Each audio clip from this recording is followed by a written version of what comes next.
10월 18일 오늘 하나님의 말씀은 예레미야 14장 말씀입니다. 3절로 4절 말씀. 귀인들은 자기 사환들을 보내어 물을 얻으려 하였으니 그들이 우물에 가서도 물을 얻지 못하여 빈 그릇으로 돌아오니 부끄럽고 근심하여 그들의 머리를 가리며 땅에 비가 없어 지면이 갈라지니 밭 가는 자가 부끄러워서 그의 머리를 가리는도다. 본장은 남왕국 유다왕 제19대 여호야긴 재임 기간인데 가뭄 재앙으로 인한 대기근이 발생하여 유다 백성의 구원을 위해 절규하는 예레미야의 눈물의 중보 기도 내용입니다. 우리가 하늘나라 백성일지라도 이 땅에서 사는 동안에는 꼭 필요한 것이 있습니다. 그것이 물입니다. 이렇게 꼭 필요한 것을 얻지 못할 때 비참함과 참담함을 부끄러워 머리를 가린다라고 표현을 한 것입니다. 5절로 6절 말씀. 들의 암사슴은 새끼를 낳아도 풀이 없으므로 내버리며 들나귀들은 벗은 산 위에 서서 승냥이 같이 헐떡이며 풀이 없으므로 눈이 흐려지는도다. 유다의 역대 왕들 중 하나님께 가장 귀히 여김을 받았고 오직 여호와 하나님의 기쁨이 되었던 요시야 왕을 유다의 멸망을 앞두고 그 처절한 모습을 보지 않게 하시기 위해 39세의 젊은 나이에 데려가시고 바로 그의 아들들의 대에 이 엄청난 재앙을 내리시는 겁니다. 이승만 대통령같이 하나님을 경외하는 지도자 한 사람으로 인해 5,000년간 우상만 섬기며 고통 가운데 살던 온 백성이 우상을 버릴 수 있게 되어 이렇게 부강한 나라가 될 수도 있고, 북한의 악한 지도자 한 사람으로 인해 온 백성이 굶주림으로 인해 비탄에 빠져 살 소망이 끊어지게 될 수도 있는 것입니다. 그러나 유다 백성들은 악한 지도자와 같이 삶이 힘들고 고통스러울수록 더욱더 우상 숭배에 전념했습니다. 예레미야 선지자는 하나님의 혹독한 징계의 경고를 아무리 전해도 왕과 백성들이 듣지 않자 눈물의 선지자란 이름으로 불리기까지 눈물로 주님 앞에 기도를 올려드렸습니다. 그 당시에 백성들의 삶은 말이 아니었기 때문이죠. 농부가 밭 갈지도 못하고 가축들 뿐만 아니라 풀을 먹고 사는 들의 암사슴도 비가 오지 않아 새끼를 낳아도 풀이 없으므로 새끼를 내버리고 들나귀들도 승냥이같이 필사적으로 헐떡이며 풀을 찾지만 찾지 못해 눈이 흐려지면서 쓰러지니 악한 자들로 인해 피조물들까지 이렇게 한탄하며 울부짖게 되는 것입니다. 7절 말씀. 여호와여, 우리의 죄악이 우리에게 대하여 증언할지라도 주는 주의 이름을 위하여 일하소서. 우리의 타락함이 많으니이다. 우리가 주께 범죄하였나이다. 9절 하반절 말씀. 여호와여, 주는 그대로 우리 가운데 계시고 우리는 주의 이름으로 일컬음을 받는 자이오니 우리를 버리지 마옵소서. 예레미야 선지자는 눈물로 하나님께 이렇게 기도를 올려드리고 있는 것입니다. 우리는 이러한 열악한 상황에서 어떻게 기도를 드려야 하는지 생각해 봐야 합니다.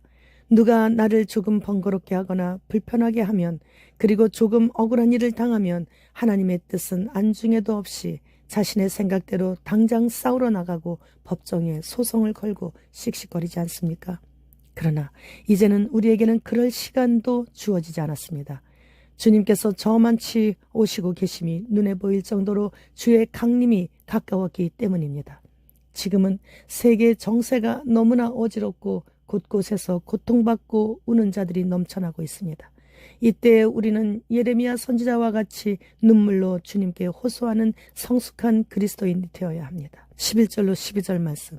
여호와께서 또 내게 이르시되 너는 이 백성을 위하여 복을 구하지 말라. 그들이 금식할지라도 내가 그 부르짖음을 듣지 아니하겠고 번제와 소제를 드릴지라도 내가 그것을 받지 아니할 뿐 아니라 칼과 기근과 전염병으로 내가 그들을 멸하리라. 하나님께서는 백성들의 고통에 대해 눈물로 호소하는 예레미야의 그러한 기도를 이제는 하지 말라고 말씀하시고 계셔요. 지금 전쟁과 기근과 지진과 홍수와 전염병이 전 세계를 휩쓸고 있습니다. 13절 말씀. 이에 내가 말하되 슬프도소이다. 주 여호와여, 보시옵소서. 선지자들이 그들에게 이르기를 너희가 칼을 보지 아니하겠고 기근은 너희에게 이르지 아니할 것이라. 내가 이곳에서 너희에게 확실한 평강을 주리라 하나이다. 예레미야는 하나님께서 이 백성을 위해 기도도 하지 말라고 말씀하시지만 이 백성은 하나님의 백성임을 누구보다 더 잘 아는 예레미야는 하나님의 본심이 아니심을 너무나 잘 알기에 포기하지 않고 중재를 하기 위해 엄청난 노력을 하고 있는 거예요. 14절로 16절 말씀. 여호와께서 내게 이르시되 선지자들이 내 이름으로 거짓 예언을 하도다. 나는 그들을 보내지 아니하였고 그들에게 명령하거나 이르지 아니하였거늘 그들이 거짓 계시와 점술과 헛된 것과 자기 마음의 거짓으로 너희에게 예언하는도다.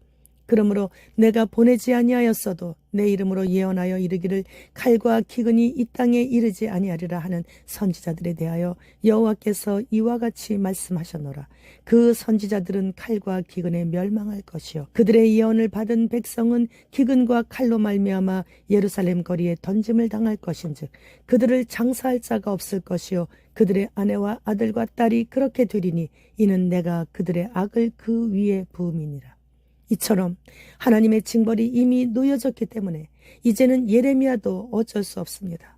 지금 현재 온 인류의 상황이 이와 같습니다. 그리고 현재 전 세계는 원하든 원치 않든 큰 전쟁과 2차 hin신 팬데믹의 소용돌이 속으로 끌려 들어가면서 있습니다. 14만 4천인의 이마에 하나님의 인 맞는 일이 끝났기에 바람을 붙잡고 있던 네 천사가 손을 놓았다는 증거 아니겠습니까? 곧 20억의 인구가 감축되어지겠죠. 17절 말씀. 너는 이 말로 그들에게 이르라. 내 눈이 밤낮으로 그치지 아니하고 눈물을 흘리리니 이는 처녀딸 내 백성이 큰 파멸 중한 상처로 말미암아 망함이라. 하나님의 마음은 예나 지금이나 이렇게 쉬지 않고 눈물을 흘리시고 계십니다. 우리는 정신이 번쩍 날 정도로 이제는 깨어야 합니다. 그리고 깨어있지 못한 가족들과 지인들을 깨우기 위해 하나님의 눈물을 생각하고 지금은 우리도 예레미야 선지자의 눈물을 흘려야 하는 급박한 때입니다. 심슨 가족 애니메이션 만화에 2024년도에는 바이든 대통령이 사망을 하고 어느 나라인지는 모르겠지만 핵이 떨어진다고 합니다. 이제 드디어 휴거의 그날이 가까이 왔습니다. 미국은 학생들에게 사람은 잘못된 몸으로 태어날 수 있고 그래서 트랜스젠더가 될 수도 있다고 이렇게 가르치고 있습니다. 하나님은 결코 실수하지 않으시는 분이신데 사탄은 이렇게 하나님도 가끔가다 실수하실 수 있으신 분처럼 이렇게 미혹하고 있습니다. 남자와 여자 딱 두 성별 외에는 주님께서 만드신 적이 없으십니다. 지인으로부터 들은 이야기인데 어느 요양원의 원장님이 오랫동안 요양원을 운영해 오고 있었지만 요즘처럼 이렇게 많은 노인분들이 돌아가시는 것은 처음 겪는 일이라고 한숨을 쉬셨다고 합니다. 요양원은 누구나 할 것 없이 hin신을 가장 일찍 싣는 곳이죠. 100%. 연병이나 역병이나 돌림병 등 모든 전염병들을 이길 수 있는 길은 내가 하나님보다 더 소중히 여기는 그 무엇이 있는가를 철저히 점검하여 속히 내버리고 배도한 집단을 속히 떠나는 것, 그 길 하나뿐이에요. 그런 것들이 우리 하나님께서 가장 싫어하시는 우상이기 때문이죠. 주님 어서 오시옵소서. 마라나타.